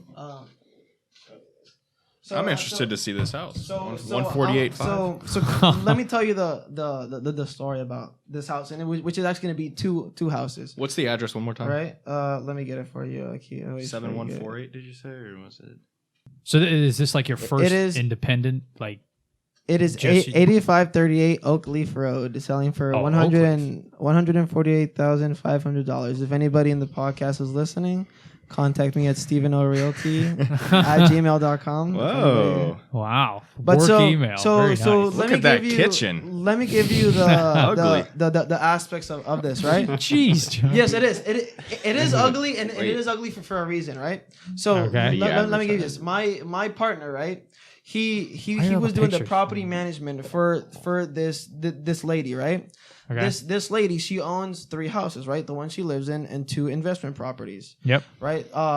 Now at this point, she's been doing the investment game. She's had tenants. This point, she's done, right? Yeah. So she knows the market's hot right now. So she's selling both of her investment properties as is. Boom, take it. She wants to grab the money and run. Smart. So we Out are of the game. So Yep. so we are, and I'm about to list another property probably in the next week. And they are gonna be great for investors, flippers, and all that type of stuff, because these houses are being sold as is. So they are not good for first time home buyers, FHA or VA loan people, because it's gonna be very hard to do that. We're looking for all cash, or we're looking for a conventional loan. 148. That's pretty high. Hold up, Aaron. Let's Yeah, chill out, whoa. everybody. Is Brandon Merkel the Brandon, other guy? yeah, he's my partner. Okay. Very nice. Where is this? This is on the north side, you Yeah, said? yeah. Oakleaf Road. That's But yeah, right. So this lady, she wants quick sell. She's not gonna do any fixing, any type of that. But like, yeah, this is a good house though for an investor or a flipper. Like, you can definitely renovate. As you saw, the kitchen very outdated, right? Sucks. Yeah. yeah. If you're an investor, you could definitely profit off this house, like 100%. Yeah. And like, that's what we're looking for. We're looking for people who have money, who are gonna be using this as like an investment or a flip or something like that. Yeah. But yeah, man. So nothing that happened in my day, and I think I talked about this for you guys a little bit. I don't know if you know this. I manage a 16 unit property on Merrill Road. Okay. And Manager Steven. Very nice. Yeah, manager. But so the owner, though, the investor, he's been in it for 3 years. Mhm. He bought it at a really low price, and he's ready to sell as well. Okay. So he is he's bringing another investor that wants to buy it. Okay. So what's my job? Not the selling part. The property management. I have to prove to the new investor, which I'll be talking to tomorrow, that I'm a good property manager and I will be good for her, right? Okay. So tomorrow morning, I'm actually meeting with the current owner, the contractor, the commercial real estate agent, the new investor, and my partner, to go through the whole house, to inspect a bunch of units, and to prove to the possibly new owner that I know this place. I know that I am going to be a good property manager, and I'm going to be able to make her money, right? Yeah. So that's How do you I've do been that? preparing. Do you just know specs about the property? Like, So how do like you... a lot of ways, right? So yeah, you definitely want to show her you know the property, right? You know the tenants, you know what's going on, who's paying, who's not paying, what needs to be repaired. You want to show her what your plan is to improve the property, to raise rents, to raise cash flow, raise the income it's getting every single month. Right. Like show her our plan, what's happening now. Show her our plan in 1 year, what's gonna happen, what we're gonna do to make it more profitable, and stuff like that. So and yeah, like this lady, she lives in California. Apparently has some properties in Orlando, and now is starting to venture into Jacksonville and see if she's gonna buy in Jacksonville. But yeah, so tomorrow that's my morning, getting to talk to an investor and like it's basically an interview almost. Like wait, Right. she's from California, she lives in California right now, but she's coming to Jacksonville. She's flying in tomorrow. Wow, she's probably okay. flying. Yeah. Oh, very nice. She's not coming over here to live over like in Florida. No. She's not moving. Just coming in. She's going on her jet. She's getting Orlando, driving here, checking the place out. You think she has a private jet? Her jet? No, she probably doesn't have a private jet. But definitely, probably not coach. Probably first class. You know? Okay. But yeah, man, like that's. She's probably does this all the time. No, yeah, 100%, and that's yeah. like that's what I want to do one day, right? Be able to fly to different places in the United States. Oh, yeah. and Yeah. check out properties. Oh yeah. Business expense. But yeah, no, Boom. Wow, going to the beach. Boom. I've been. that was pretty much my day, and then kind of funny, right? I was like, okay, I'm about to chill, but boom, I had gotten a call that somebody wanted to see a place, right? Yeah. But this specific place, I wasn't allowed to show the owner was. The owner actually also happened to be a realtor in the company. And then funny thing, right? The guy says, "Hey, I need to move in by this weekend." What? And I'm just like, it was probably like 3 p.m. And I'm Okay. like, what the heck? We usually don't do this as fast. Let me talk to the other agent, the owner, right? So I talked to her. This girl, she's like probably 50s or 60s. She is a fucking hustler, man. She does not stop working. So she was like, oh yeah, like you can just do it right now real quick. Like do the whole vetting and like, calling his employer, calling Jeez. everything. Was he paying in cash? Like, how Oh, is he gonna geez. move in this quick? Yeah, I know. Seriously. So yeah, so he's currently lives in Gainesville.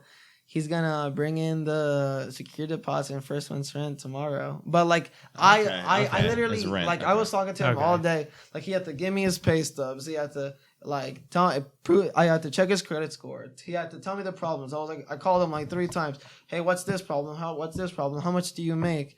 And he like, how much do you make in bonuses? He's a Progressive sales, like he's a claims agent for Progressive. Oh, okay. And like, so how much did you make here? Like, and then he had to, like check. I have to do a background check on him, make sure he doesn't have any felonies, make sure doesn't have evictions.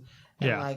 And I was not expecting this, and boom, whack! Like I just had a bunch of work to do in like 3 seconds, and that definitely. Oh yeah. And like that's kind of what happens, right? One day I might be twiddling my thumbs, the next day I have to pack in 8 hours of work in 4 hours, you know. And but yeah, that's definitely crazy stuff that's happening. Yeah. Another thing I have a tenant moving into my property management property tomorrow as well. So tomorrow I'm meeting with him in the afternoon to sign the lease so he can give me first month's rent and security deposit, and for me to hand over the keys to him. When you say so he can give you first month's rent, do you guys just exchange like routing information Nope, or check. just a physical check? Yeah. Check. Oh, Personal wow, cashier check. okay. Yeah. Yeah. So before getting the keys to the property entering, it's required your first month's rent and your security deposit. Yeah. Okay. That's standard for most places. Yeah. Like my place in Miami's that. So yeah. And that's what you do. Both of those 2 things have to be given, and then after you sign the lease and the date that the lease says has come to, Yeah. then you get the keys and it's all yours. Nice. Now this all sucked, right? All having to do all this stuff at once. The guy needs to move in now. It all sucked, but there's a good thing about it.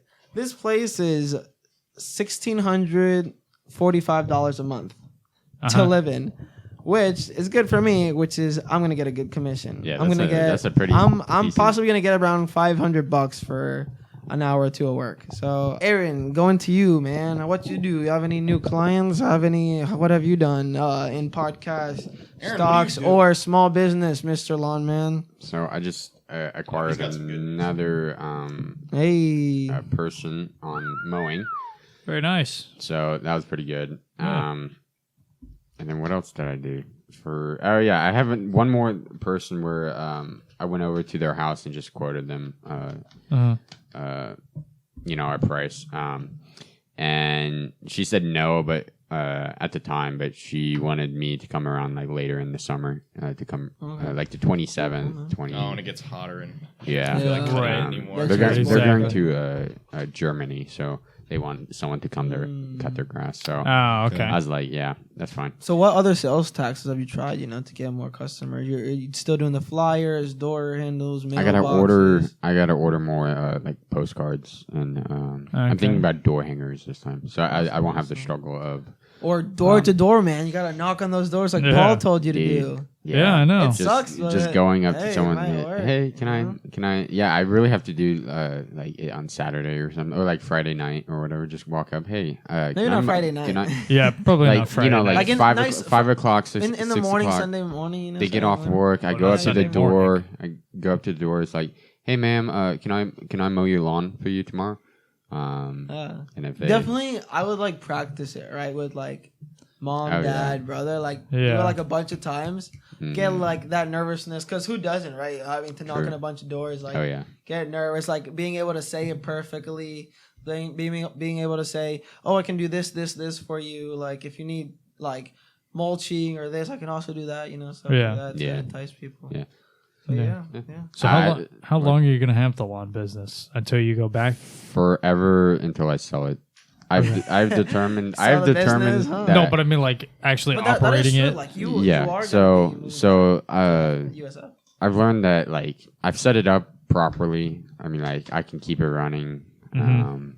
If someone needs something, I can just go up to them, even if I have like no sales or no customers. If someone wants something, I'd be like, all right, let's just. But say like in Let's do in this. August, September, are you Right, gonna be when coming you're back back at to making school. lawn? Gonna come back at the weekends to do lawns, or are you gonna just I tell don't- your I brother don't- to do them? You're To gonna be hire honest, somebody? I haven't decided if I was gonna go back or not in the fall. Oh, So, okay.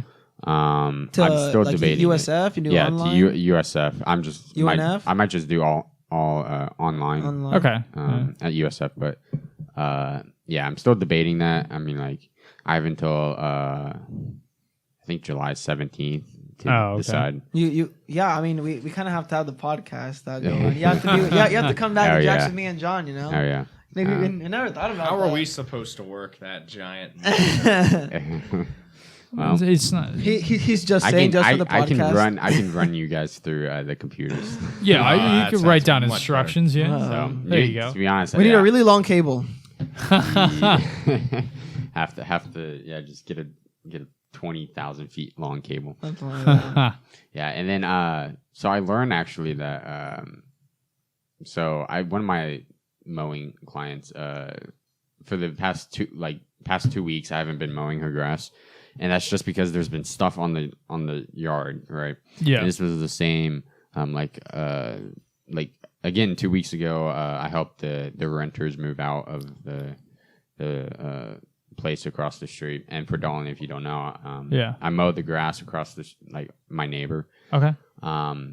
He's also a landlord, so Yeah. she has renters in her house right Yeah. now. And so here, little did I know that they're actually getting evicted. So there's stuff on the grass everywhere. I hope they're not listening to this. Yeah. Yeah, I doubt it, but You never know. So yeah, funny. So I learned that like yesterday, and I was like, oh man, I didn't realize it was that serious. And when I talked to them, the renters in the house, me and Nathan helped him move a bit, like 3 weeks ago or whatever. Yeah. They were really unhappy with the landlord. I was like, okay, I mean, Not surprised. yeah, Yeah, I'm not yeah. surprised. And then the landlord just said that they served eviction paperwork like the 21st. So I have eviction paperwork in my backpack in my car.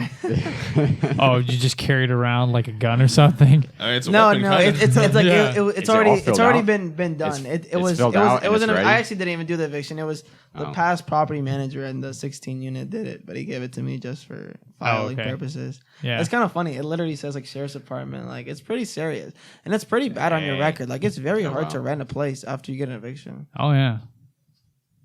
Also, one of the things that they asked when I was apartment hunting. Speaking of all these renters, I was apartment hunting in Miami, which by the way, I would just like to Bro, say, how did you Oh, do that? yeah. Oh yeah. What? I want to hear. I about would this. just like to say, It's just insane. I have never ever wanted to cry as I'm not often as I have. surprised, man. I saw. Yeah. I just wanted to do one bedroom by myself. Oof, which is almost worse. Yeah. Well, I look. I know what you mean. I'll say, yeah, I get that because naturally I knew the prices could be higher, but I just like my first year in law school, I didn't want to have to go back to a place where I had to deal with somebody else's shit.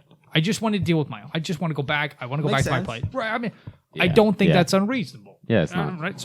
So I'm looking through these places and stuff. Sadly, you're in Miami though. Yeah. Oh my gosh. So I see, and one of the places like $2,700 a month for a one bed, and that was just rent. That was just 27. rent. That's So crazy. plus Big- utilities. So big condo. no, just rent, no utilities, nothing. Wait, And was it like a big condo or something? No, Big it was in an apartment. complex? It Was it was in- close to like Miami? You know. Not What really. What about how does Miami have like their like on campus housing? You have any Oh, of that? they had no for law school. They don't. You don't have any Okay. on-campus housing. You're by yourself I'm not at that surprised. point. Yeah. So this was Yeah. right near the University of Miami. though. No, the actual apartment that I looked at, the 2,700 one. No, I actually do have. I have a place now. So what? Yeah, tell me the specs. On I this. have a place now. It's a one bedroom, one bathroom. It's a small little apartment building. It's got the gate, like the sliding gate for the cars. It's got a small parking lot. It's Okay. got like 10 units. How many square feet? You have an idea? Pretty small, I let's think assume. it's over 600. I think like. Okay, so studio size. Yeah. Yeah. I mean, but I don't need much. Like, Yeah, it's you just, don't need right, much, Like just- yeah. the dining room, kitchen is all I one. I can't wait to visit, man. Because we This talked can about be this a good. little bit. Yeah. On your 21st, bro, we're going crazy in Miami. Yeah, I know. That's fine by me. But yeah, so I mean, it's not like John said, it's not too big, but I don't need too much. But the best part is it's less than a mile away from the actual Yeah, law that's school, good. so I That's can good. walk, Hell yeah. saving it. That's good. Which parking too? My gosh, dude, Oof. I've wanted like it is so expensive. But it's a nice place, great place. A property manager who's absolutely done it right, like remodeled the kitchen That's and everything. great. And he has this is the thing I think is like the total cost, like rent included, like water, it included all these. So in addition to the rent, the only thing I would pay per month is the internet and the power bill. That's it. And that I think they said that runs like total. It's like an extra $40-$50 a month between the two, like 40, 50. 100%. So So what are we it's- looking at for the total? So total per month is $17.50 a month.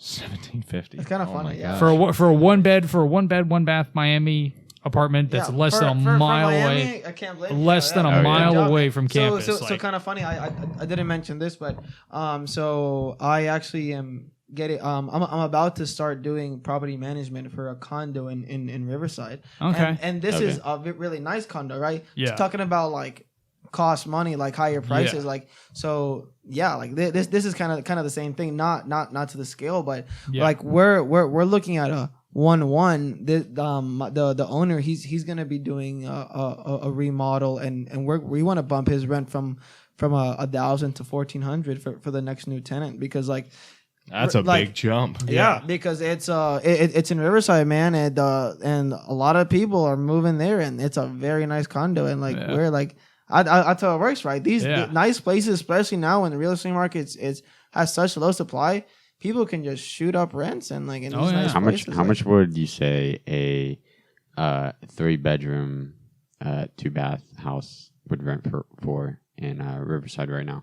in Riverside? You know, it's funny too. Like in Riverside, especially like even in Riverside, Avondale area, it changes every block, man. It's Yeah. insane. Oh yeah. How crazy it is! Like one like you could be right next to $1 million house and have like a $300,000 house, like right like a block from it, like a few houses Yeah. from it. So it really is insane. It's like a 1-1 condo next to this condo could possibly be $800 a month. But just like the type of condo, the scale of it, the type of architecture, would just like push it. Like it really like there's a 4-2 I went to today that was for $995 a month. But it was a shithole, right? Oh, okay. I'm about to say. It's like, what side of town was it?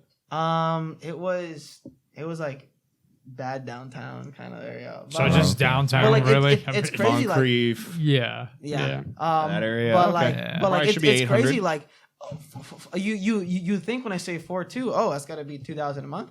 But it depends on area, depends on quality of living, depends on like who you're living to, where you're living. Like it really, especially like in the Riverside and the beaches area, it can change from each block. Oh, man. dude, you could see it. You literally like you And could same see in Miami. the beach. Yeah, but the beaches, especially, you could change from. You could see the one like tiny like 1,500 square foot cottage, and that's whatever it's. I mean, it's the beach, so it's gonna be like 450,000 for like through whatever. But then you literally next door is the 8-bedroom, 9-bathroom, $6 million. Like it's unbelievable. Especially like in Riverside, these old places where they didn't have like the zoning rules. Like it's even crazier. Like you'll have like a shithole right next to You have really nice like new hotel. Yeah, you can have a commercial like right where my mom's house is like 2 doctor's offices right next to each other, right next to the house. Yeah, right next to it, and then apartment buildings on either side.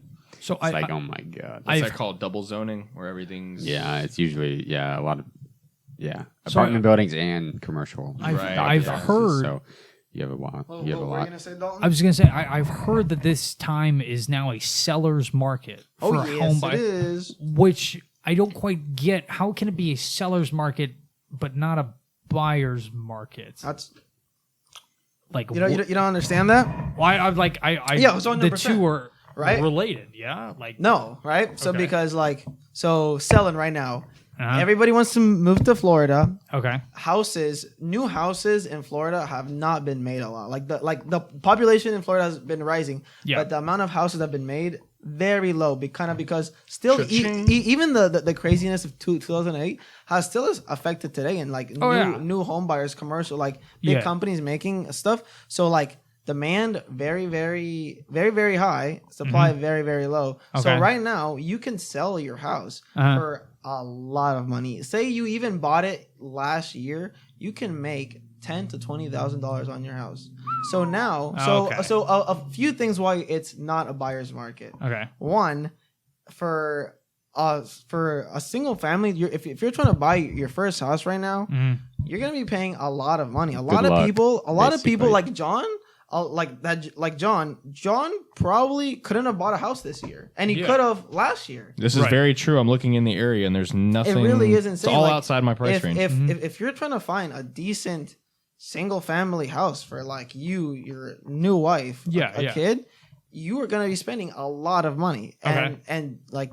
It sucks. It's very hard. Make sure you can refinance in about and then like the thing is like because maybe next year the house is gonna be worth less. Oh, that's like, right. That's a big problem. refinancing wouldn't help with that actually. Would it?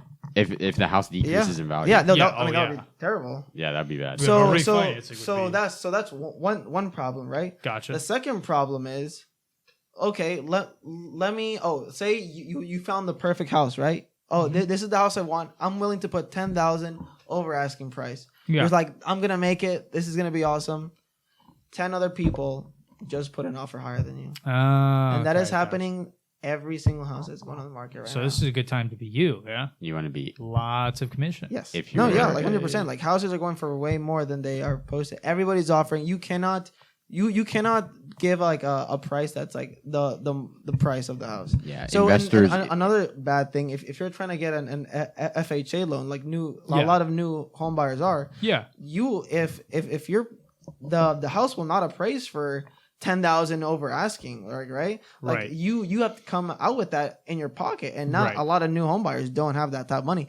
The only people that are buying houses right now are people with a lot of money, and they're buying lots smaller and crappier houses, and investors, right, that have the cash boom that don't have to go through that appraisal. So like, yeah, man, it is. You can put a house, like if you have a house with good renovations right now in a decent neighborhood, you will get a few like on the first day you'll get offers. Gotcha. like right when it goes on the market. Okay. It really is. It is not a buyer's market, and it is a seller's First market. time, Okay. first time, You or can- like beginner investors. Like right now, it's not it their is market one of the right now. craziest times it's ever been in the real estate in Mhm. Florida. Like for a seller's market, like it hasn't been like this in 20 years. Like nothing. Like the prices right now are in like they like every month they're going up. You know what? 5-10%. I've seen on Park Street in Riverside. I've seen a few houses that have not sold yet.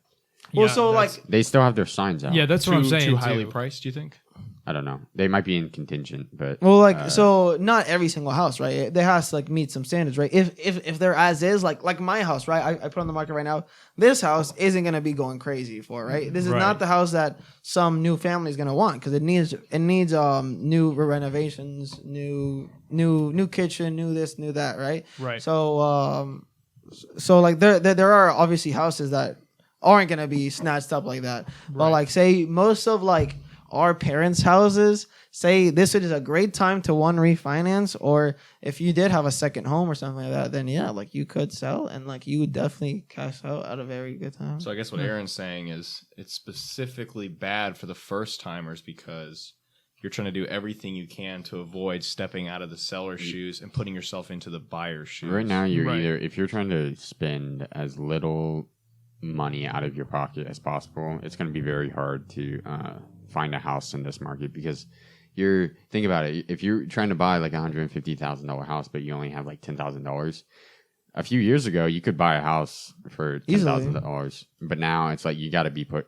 in like cash up front for Right. just to get considered. over you have to put in offers like 155 and things like that. And the point you're making is, sure, if I sold my house, I get $30K more, but now I'm a buyer and I've got to Right, pay exactly. $50K more Yeah. than I would have You're just 6 months ago, a year ago. 100%. Like right now, if I would hate to tell anybody to rent, and because I hate to rent, but you kind of have to at this point right now at the market. Like I want to buy a house soon. That's my goal too, just like you did.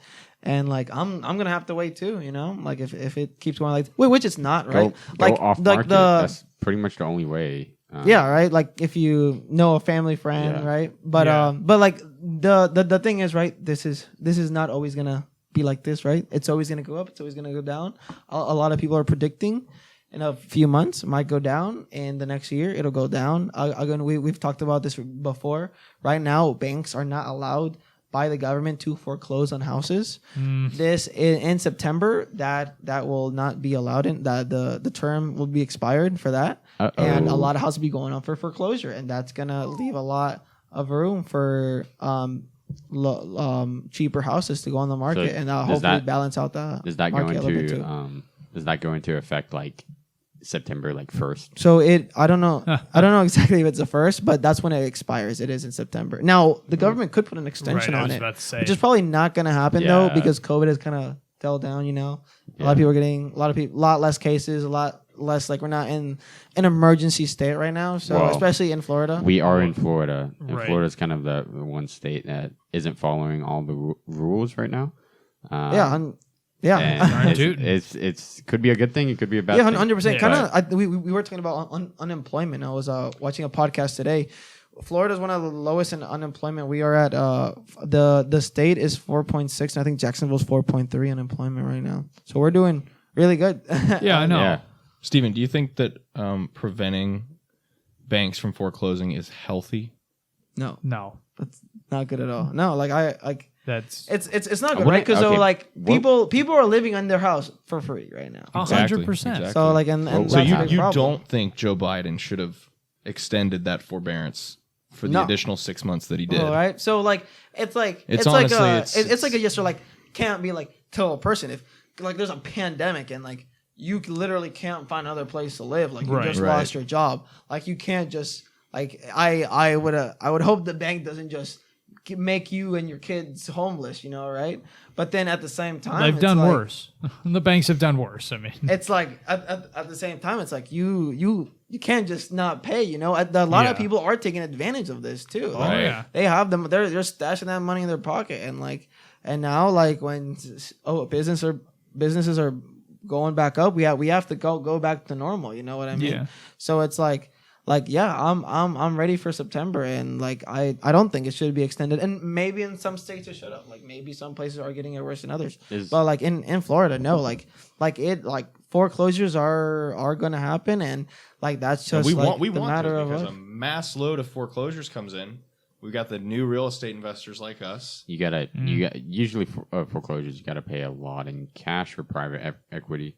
Yeah. Banks won't let you. Like, But then, so lend on those. here's the thing, Aaron. Though, a lot of investors right now, there's no foreclosures, right? So they're going for the MLS listings. Now, a lot of investors that have the cash will go to the foreclosed houses, which will leave a lot of room for the single family people to go into like the already renovated new nice homes. Yeah. So that's you kind of have a leeway in there too. Give and take, yeah. I mean, Yeah. But yeah, I man. mean, that's just, I mean, I couldn't put like the rent eviction free. I mean, it's just one thing. I mean, I understand it in the moment as probably the right thing to do. Cause I mean, like I would hope that nobody wants to send families out onto the street, especially in January, like in New York. Yeah, 100%. So like nobody wants to send a family of 4 out into the cold and, New York City and stuff. But I mean, like, I would think about like not just now, but like 5 years from now. Like if you were growing up now during this time, like you're trying to figure it out. You're learning about real estate. Like It is learning crazy. Like me starting in this in this market. You're learning, and you're learning now all of a 100%. sudden that like, okay, wait a second, the government has the ability to just say you don't have to pay, and then you just ride that out until the very end. Like I mean, I feel like that's. Maybe whether directly or indirectly, it's imprinting these poor habits that can be developed. Which I mean, 100%. for someone like you, like it is scary, right? No, but right, so no, but- evictions weren't allowed for some time too, right? right, exactly. Well, I mean, and that's the biggest incentive for you to pay, like your rent or your 100%. mortgages, Getting kicked foreclosure or eviction. That's I wonder- right. I mean, I wonder what happened if, or I wonder what would happen if that forbearance got extended, or like the If it's going to get extended? Yeah, what would happen? I mean, the states may. I feel I like can't tell Florida you would. I 100%. feel like Florida might challenge it yeah, it's like legally. a lot of banks would probably challenge it too. Like, Yeah. I mean, yeah. Good point. I mean, not a lot of high schoolers really learn about finance, budgeting, that type of stuff anyway. But the few that do pick up stuff from their parents and listen and want to learn about it, Yeah, they're thrown into a market where none of that even matters. exactly. They don't have to cover the mortgage. They don't have to cover emergency funds. They don't have to cover, pop-up medical bills because they can throw stuff on credit. They're not forced to pay. They've got Exactly. a stimulus check coming in the door. So, I mean, it's just a lot of reverse learning that's going on. The government's really kind of taking away from the stuff it was trying to maybe teach in the first yeah, place. and Right. 100%. And it's like Florida right now is like if a new pandemic package is coming, Florida's planning to actually reject it I know. because like we cannot have like people like Sitting not at home. working, sitting at home. Like we already have a hiring we don't have enough workers. Like Well, can't- as we can't we've have it. discussed, that not enough workers may be on said companies, but yeah, I mean, I just feel like at some point, but like at the same time, there's people that are sitting like people are getting $400 a week because of pandemic. Like, I know, and and it's insane. I mean, we've seen. I mean, I know you guys. We've know people who get the stimulus check, and you're like, A lot of people like are like I see it in Publix. People have the iPhone 25 in the Gucci bag, and they're using EBT cards from the right, government. exactly, dude. Like, I mean, Like seriously, you see the car, you see the $30,000 car with a 20,000 set of rims out in the front of the house that's worth $90,000. Like, what the heck is going on here, That's the people? problem.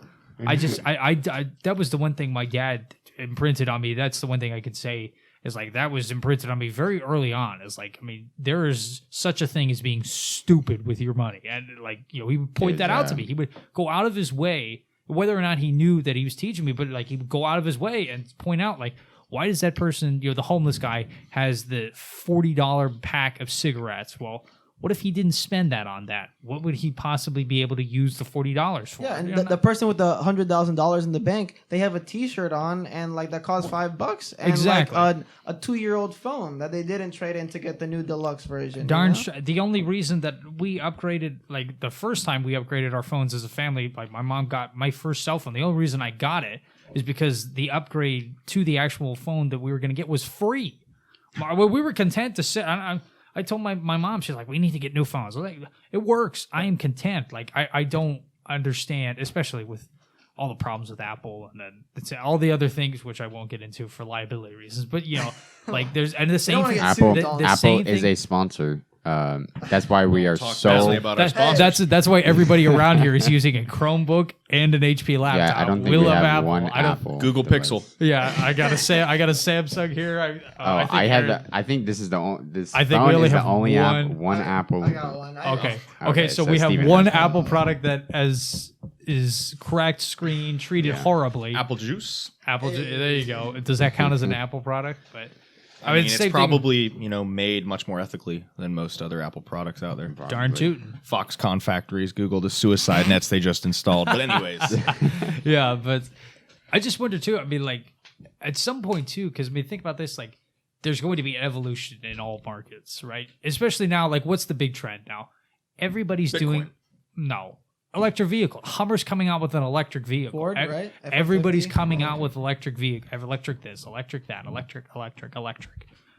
And at some point, like, you just kind of got at, like, why? Like, Is it better for the environment? No, I would say Lithium batteries? I The don't know. advent. No, okay. Wait, First of all, what? First of all, the lithium battery. Everybody applauds Tesla for not having that SUV roll over on the crash test. There's a reason why, and it has a lot to do with the lithium batteries and their propensity to explode if they roll enough times, which or even once. right, probably a big incentive for the company building their vehicles around those things. Battery weighs like 3,000 pounds, doesn't it? Oh The my thing God. weighs- I want Yeah. to see a battery. Yeah, but like You can actually order them. Yeah, It's pretty I wanna see crazy. one. You can What order for them. just like Put it Yeah, in my Corolla. if your Tesla battery went bad, Tesla will Put come the out order a and- new battery. That's and just replace it. I mean, that is so. But I never will understand because, like, unless this is the thing for you now. Like, if you want to charge it at home, most homes standard electrical, they can't do. You have to specially install it, which I don't know what the inspection or the zoning thing is like. But I imagine that might be a new thing. right, exactly. Like, so now maybe that's why they're waiting to build new houses so that you can build it with the electric car specs. Maybe that'll be something that you add, and that'll be Possibly. something. If you're doing a tour of the house, we've got your electric car charging thing right here. that might be that may be something, new, right? New thing 2021. They'd Right, be like, exactly. Hey, we got your electric charger right But- here. Yeah. But like we talked about before we came on, there was an oversaturation of like Subway and sandwich and sub shops, right? Like, I mean, they're really like, I mean, how many Jimmy John's, blah blah blah, all those. There's more Subways than McDonald's. Yeah. Well, I mean, think about Oh, yeah. it. Subway ends up cannibalizing themselves. Like, and so the rise of electric vehicles, cool, but why? If Tesla was not successful, Well, it's because everybody wants to be environmentally friendly, right? But they don't. no. They don't give a damn. If No, Tesla, I'm not talking about the business. I'm about people, right? The people they want to act like, hey, I have this eco-friendly car. I understand that. I'm The helping people- the environment. the I'm people- not saying the businesses are. I understand, The but businesses don't care. They want as much money as they can. that's what why but- Ford is like making their electric. But cars. I'm saying this.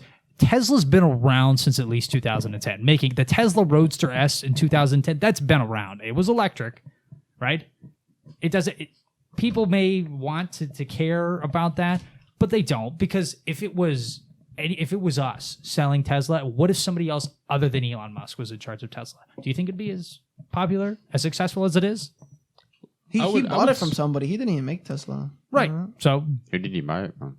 Another company. some poor schlep who probably should have kept his money, or at least a controlling stake. Definitely. Yeah, he should have- No? Hindsight is 2020. Definitely. Well, that's Then true. again, you don't know all that Elon has done, like within the company, to make Well, it but as that- big as it. But that's it what I'm has. saying. Like, So. Tesla has been around, but Elon Musk may have only been around for how? Like, I'm saying, like, Tesla and all the people and stuff that may not have existed, right? Right. I mean, people have always wanted to be environmentally friendly, but you got a Prius. Like, if you really care about that, you would have gotten a Prius. Prius has been doing this for like ever. The 58 miles to the gallon speaks for That's itself, the point. Okay, I see what you mean. right? I mean, like that there has been an avenue for that, but nobody wants that. But people want Teslas. They're sleek. They They've got want the name. They want something cool. That's it. Nobody gives a shit about the environment. They don't. The companies don't. The people don't. Otherwise, everybody be driving a freaking Prius. But they're not, Oh yeah. because Priuses are for idiots and hippies And it's just a bad connotation around them. Nobody's proud about owning a Prius. I mean, I'm sure there are people. If you own but a Prius, I mean, you're kind of considered a, right? I mean, like, you're considered that. I mean, like, that's what it is. Like, I mean, if you're a dude, you don't see dudes going around like, yeah, I got a Prius. No way. No, I got a Tesla Model X. Right, exactly. That's what everybody wants. Like, what's the big hallmark for Tesla now? What, the 0 to 60 speed? Yeah. Right? I mean, trying to get it in under 2 seconds or something. Right, exactly. Like nobody cares about that, for the No, Prius. the truck is coming out too, right? The Tesla truck. Yeah, and Ford's coming out with the logistics. F-150, right? Yeah. Well, I know I watched part of the live stream of the Tesla shareholder meeting the other day. No. And Elon Musk made a very bold claim, and I think this feeds into Dalton, like why so many people love this guy. Mm-hmm. He claims he's going to get the price per cell 50% reduced in like the next 5 years is the goal. He also said he's going to Mars in 3 years. Then he says a lot of outrageous things. I mean, but talking about the batteries, like that's one of the things everyone's concerned about. Like how efficient are these? What's the disposal? Yeah, exactly. Impacts of these. But he says he's going to get a cell that would charge in 30 minutes. He's going to get that down to 2 minutes. That's crazy. I think people at some point are just like, I want to buy Tesla just to be along for the ride. Exactly. Like they're buying into it's like almost a hobby at some point. Right. It's like a lifestyle. If you objectively, it's gonna be like it's like you're electric paying. car It's Tesla instead of Jeeps Wranglers. It's just gonna be Tesla. Right, exactly. It's like you're paying cars and this coffees guy with Teslas. to do all the heavy lifting, and then you can be a part of it. Basically. Exactly. Right. Everybody likes to follow, and I can't fault the dude. Can't hate. Yeah, Don't hate the 100%. player. Hit the game. Like I mean, like. Oh yeah.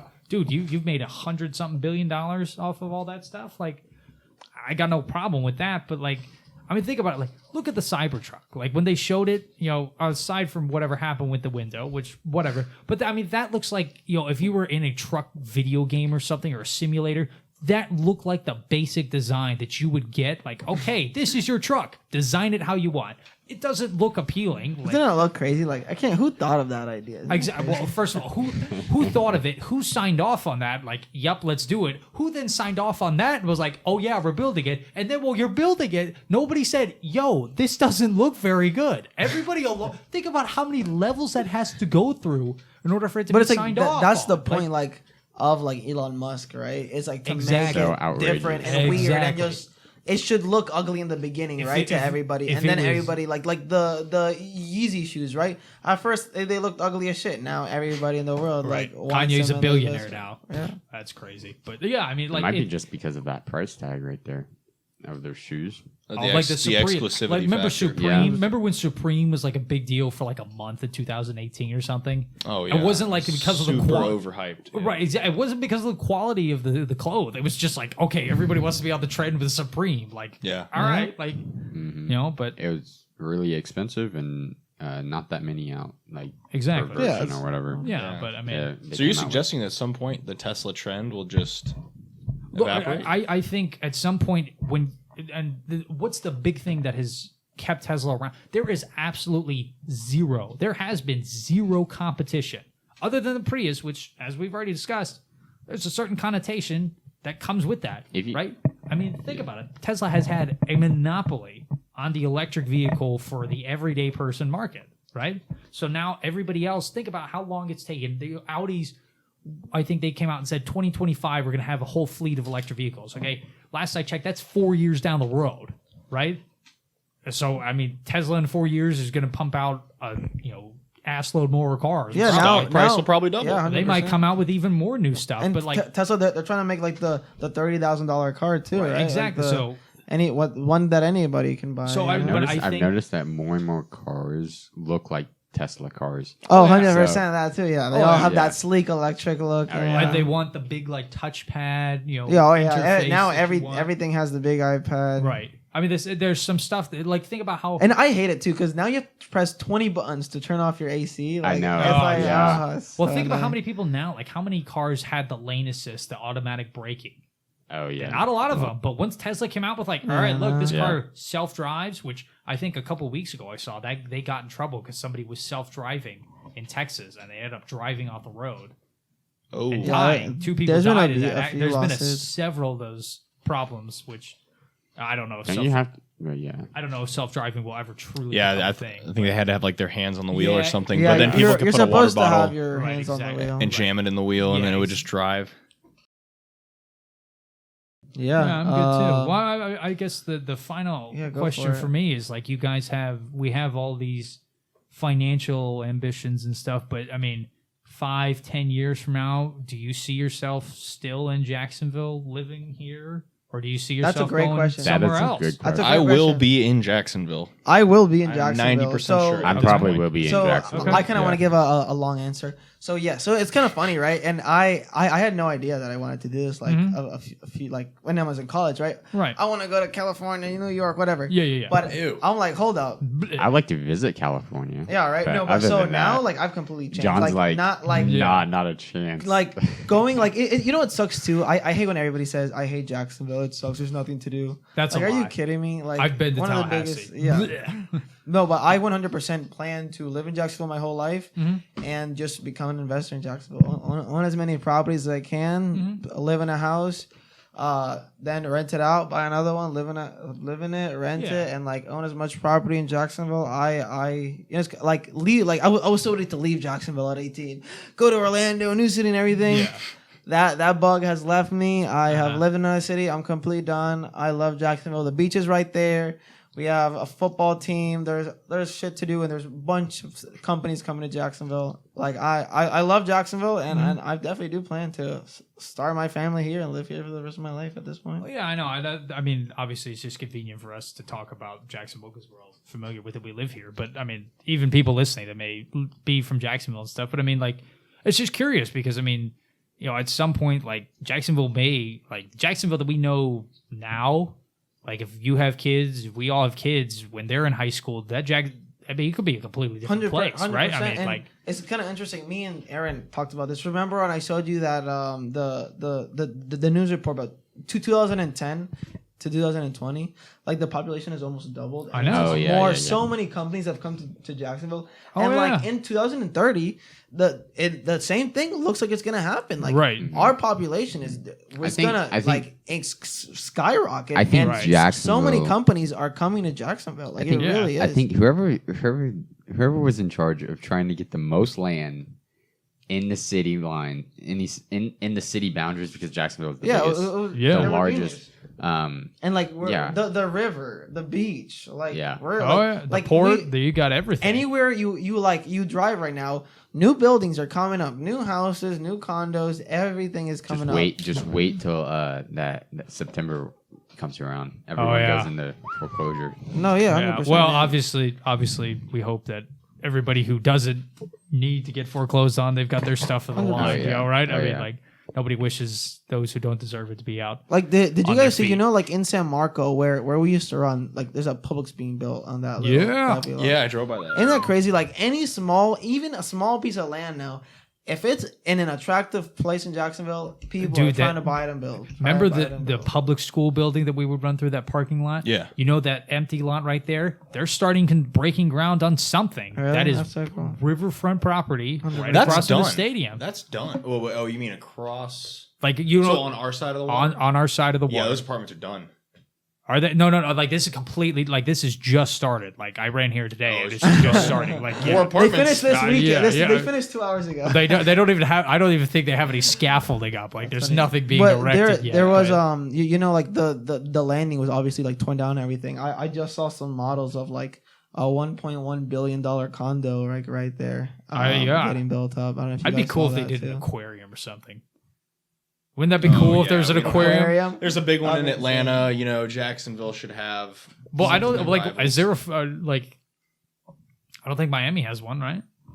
Miami. I feel like there's probably another. I feel one like in Miami Florida. probably I has at think least. I know Orlando has one. I know. Yeah, but I'm Jacksonville just doesn't saying, have like one. an aquarium would be Interesting. cool. No, but yeah, we especially on the definitely need river. Like, We've already got a pretty good zoo too. I mean, not a oh lot yeah, of you heck know. yeah, bro! Shout out Jacksonville Zoo.